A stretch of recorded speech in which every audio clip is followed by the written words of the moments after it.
Bahkan bank besar, bank BUMN pun pada saat itu kesulitan likuiditas dan mendapatkan 15 triliun langsung kepada pemerintah. Itu yang terjadi, yang saksi ketahui. Baik.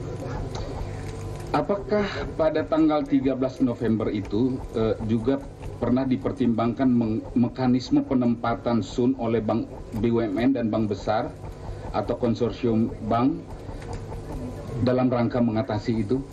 Betul, tanggal 13 RDG tanggal 13 itu ada satu opsi yang disebut bahwa ini dicoba untuk disounding kepada beberapa bank, tetapi juga tidak jadi realisasi sama sekali. Jadi itu benar ya, terjadi Pak. Selanjutnya, ini berkaitan dengan pernyataan saksi Pak Yusuf Kalla ya, dalam persidangan yang lalu. Pada saat BI menyampaikan kondisi ekonomi saat itu kepada Wapres, Pak Yusuf Kalla waktu itu sebagai Wapres, bahwa fondasi ekonomi saat itu cukup baik. Tapi di sisi lain menyatakan situasi sedang krisis ekonomi.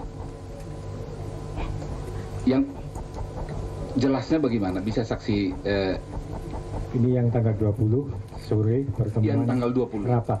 Yang tanggal 20. Yang mulia tadi sudah saya sampaikan sebenarnya bahwa saya hadir di situ, saya sampaikan bahwa situasi keuangan sebenarnya sangat rawan. Saya sebutkan beberapa indikator. Itu saya tidak sebut lagi supaya menghemat waktu. Itu ada dalam notulen rapat dengan Wapres bersama menteri-menteri yang lain yang ada tanggal 20 sore itu. Itu yang tanggal 20 yang dengan Wapres. Yang mulia, jadi Gubernur BI sama sekali tidak mengatakan bahwa keadaannya baik-baik saja, sama sekali tidak. Baik. Hal yang lain, ini yang perlu penegasan. Tadi saksi sudah menjelaskan mengenai langkah-langkah yang dilakukan oleh Bank Indonesia terhadap pemilik Bank Senturi. Yang dikatakan oleh saksi Yusuf Kalla itu rampok, bukan ada istilahnya, ada itu. Tadi saksi sudah menjelaskan bahwa sudah dilakukan pencekalan. Persisnya tanggal 20 November. 20 November. Tanggal 20 November pencekalan itu.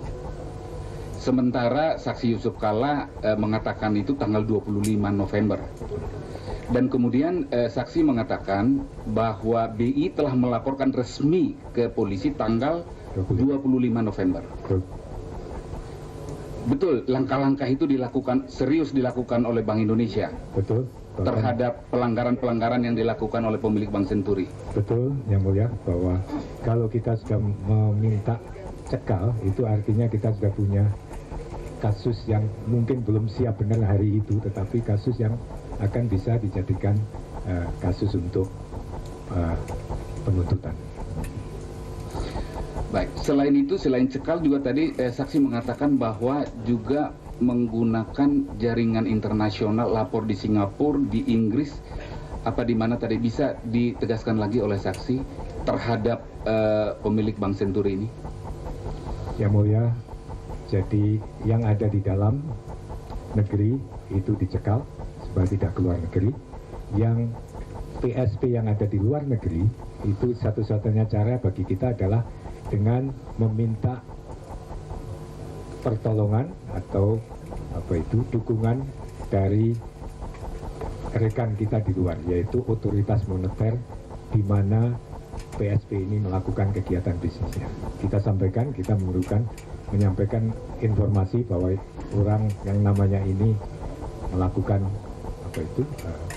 kegiatan yang merusak bank di Indonesia. Persisnya Bank Indonesia menyadari dan telah melakukan langkah-langkah penegakan hukum terhadap pelanggaran-pelanggaran yang dilakukan oleh pemegang saham Bank Senturi. Begitu ya? Yang mulia, betul. Baik. Saya beralih pada rapat di kantor Wapres tadi saya sudah mulai. Ini tanggal 13 November.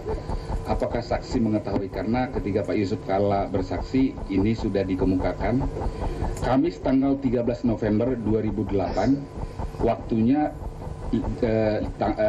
jam 15 sampai 16.30, tempat Istana Wakil Presiden. Apakah saudara tahu rapat ini?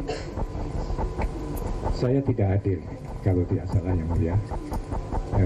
Saya tidak tahu siapa yang mewakili kalau ada dari BI, tetapi urutannya begini yang mulia.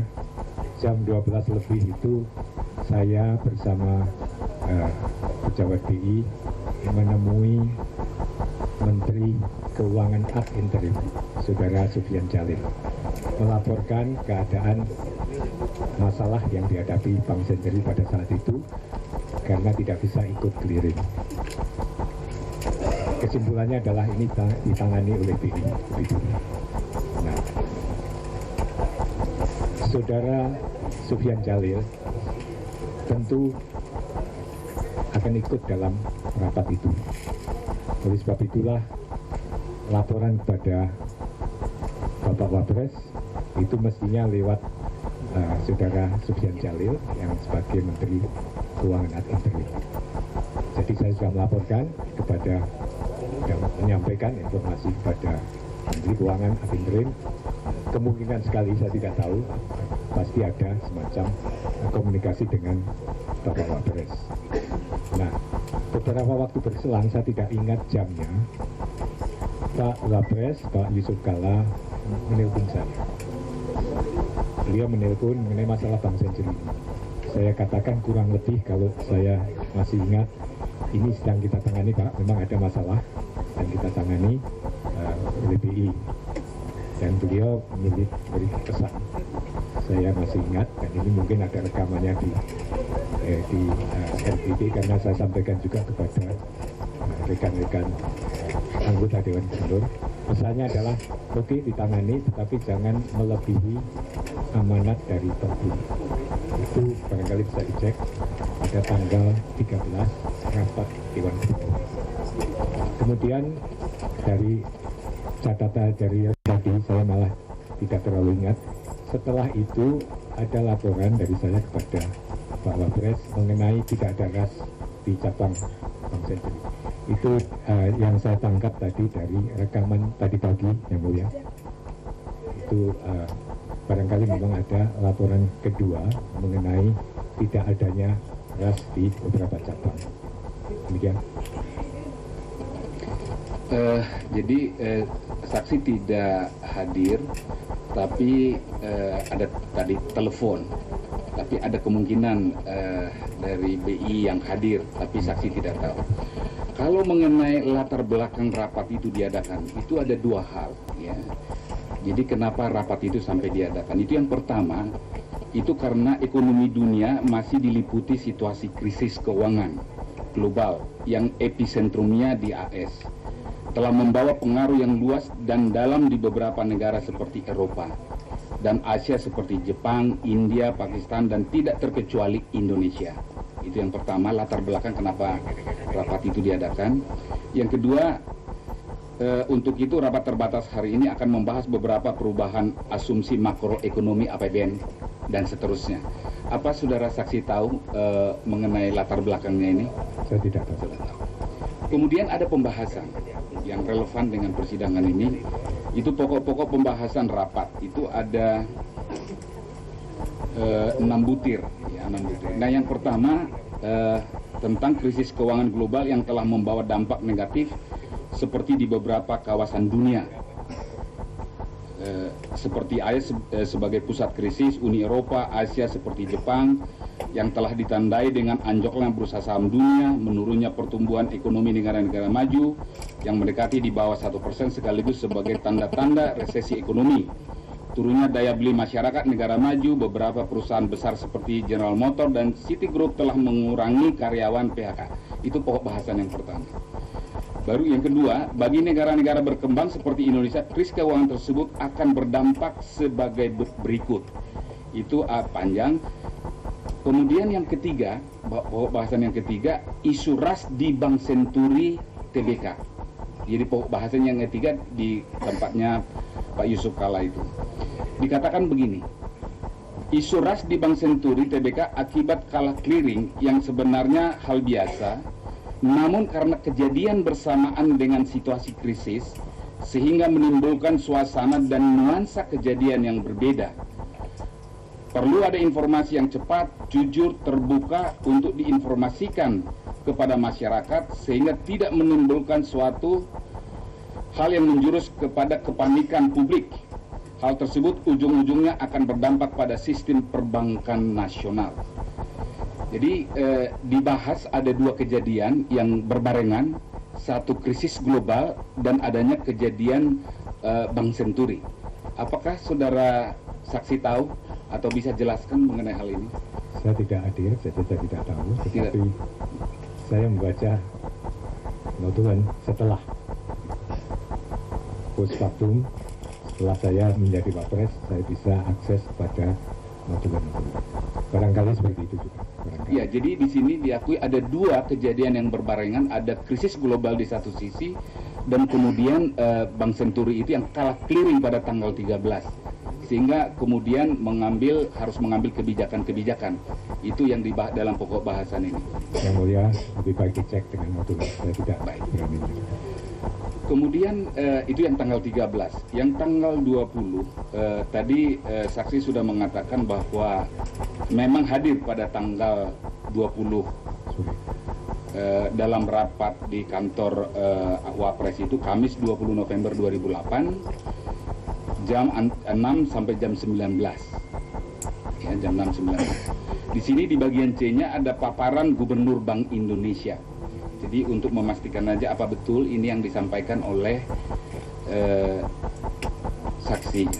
Nah, yang pertama, kurs rupiah terus terdepresiasi, tergrogoti, bahkan sudah tembus ke level psikologis yaitu 12.000 per US dollar. Betul, itu disampaikan.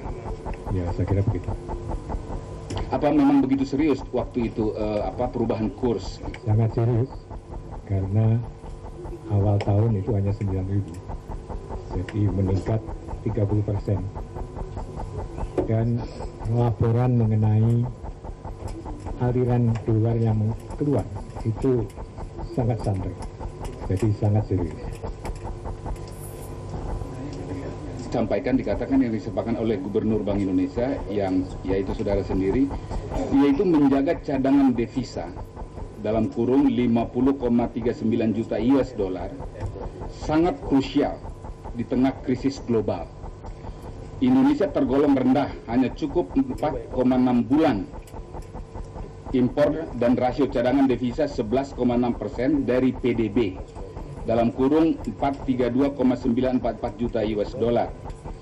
Bila dibandingkan dengan Filipina dalam kurung 37,29 juta US dollar, tapi cukup 6,2 bulan impor dan rasionya sebesar 25,9% dari PDB dalam kurung 144,062 juta US dollar.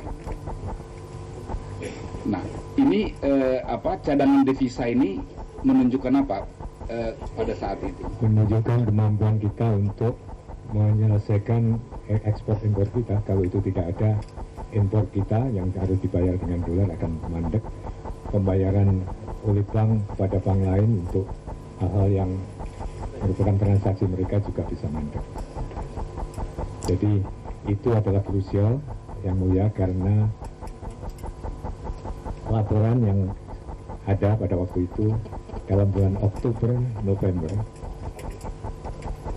jumlah dolar yang mengalir keluar itu rata-rata per bulan itu 3 miliar dolar. Jadi kalau itu berlangsung terus, maka akan mulai tergerogoti dana yang harus kita sediakan untuk transaksi dengan luar negeri.